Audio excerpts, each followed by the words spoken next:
तो मित्रों, परंपरा के अनुसार 11वें भाव से संबंधित कुछ सूत्र, विशेष सूत्र आप लोगों को आज मैं बतलाता हूं, जिसे आप सदैव स्मरण रखें। ये आपके फलादेश करते समय बहुत ही काम आने वाली चीजें हैं। तो मित्रों, आज लाभेश के बारे में हम बातचीत करेंगे। लाभेश वह ग्रह होता है जो चाहे कोई भी ग्रह हो, वह यदि लाभ भाव में ही बैठा हो या किसी केंद्र में बैठा हो या किसी त्रिकोण में बैठा हो या अथवा अपने मूल त्रिकोण में ही अगर बैठा हो, तो अपनी दशा आने पर मनुष्य की योग्यता प्रमाण के अनुसार वह लाभ देता है। अगर वो करोड़ों की कमाई करने वाला हो तो करोड़ों कमवाता है, अरबों की कमाई करने की कुवत रखने वाला हो तो अरबों की कमाई करवाता है, और 100-200 चाहने वाले व्यक्ति के जीवन में 100-200 का लाभ जो है वो अवश्य ही करवाता है। ठीक है। तो मित्रों, जो 11वें घर होते हैं कुंडली के, उस 11वें घर को इच्छा पूर्ति घर भी बोला जाता है, और उस घर का जो स्वामी होता है उसको इच्छा पूर्ति करवाने वाला ग्रह भी बोला जाता है। तो लाभेश के साथ में यदि कोई ग्रह युक्त हो या लाभ भाव में कोई ग्रह बैठा हुआ हो या फिर लाभेश से युक्त हो, तो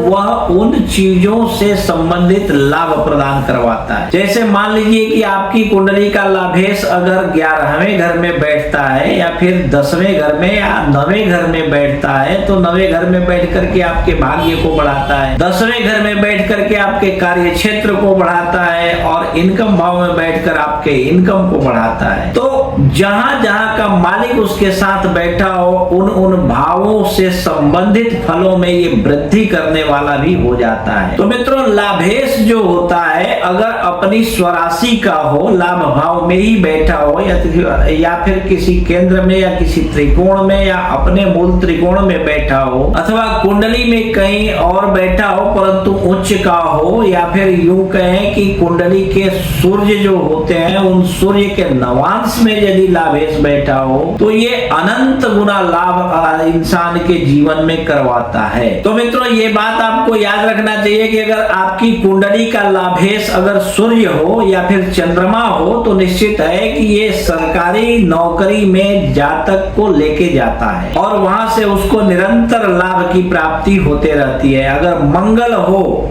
तो ये राजा के पास मंत्री भी बना सकता है, जिससे इसके जीवन में सतत निरंतर लाभ ही लाभ होता रहेगा। और यदि मंगल हो तो अपने भाइयों को कृषक बना देता है ऐसा मंगल, और खेती से लाभ होते रहता है। और यदि बुध हो तो विद्या या पुत्र या कुटुंबी व्यक्ति से लाभ ऐसे जातक को होते रहता है अपने जीवन में। गुरु अगर हो तो किसी धार्मिक संस्था से लाभ ऐसे जातक को होते रहता है। शुक्र यदि लाभेश हो, यानी कि 11वें घर का मालिक आपकी कुंडली में शुक्र हो, तो ऐसे जातक को स्त्रियों के द्वारा लाभ प्रदान करवाता है, या फिर रत्नों के कारोबार से भी ऐसे जातक को लाभ हो सकता है, या फिर पशुओं के द्वारा भी ऐसे जातक को लाभ हो सकता है। यदि लाभेश शनि हो तो ऐसा जातक अपनी कुवृत्ति अथवा नीच व्यवहार के वजह से ही लाभ अपने जीवन में प्राप्त कर पाता है। ठीक है। तो इसी प्रकार आप भी अपनी कुंडली देखिए और समझ जाइए, और इन विशिष्ट सूत्रों को याद रखिए। और अगर कोई न समझ में आए या फिर कोई आपको दिखाने के लिए कुंडली श्रेष्ठ विद्वान ज्योतिषी ना मिले, तो आप अपनी कुंडली हमें भी दिखा सकते हैं। आप देश विदेश कहीं भी रहते हो, आप फोन पर ही अपनी कुंडली हमें दिखा सकते हैं। मुझे फोन कीजिए, नंबर दिया हुआ है, और आपकी कुंडली के ऊपर विस्तार से गहन विचार करके आपको मैं विस्तार पूर्वक समझा दूंगा कि आपकी कुंडली के अनुसार आपको आपके जीवन में क्या करने से आपको सतत धन धान्य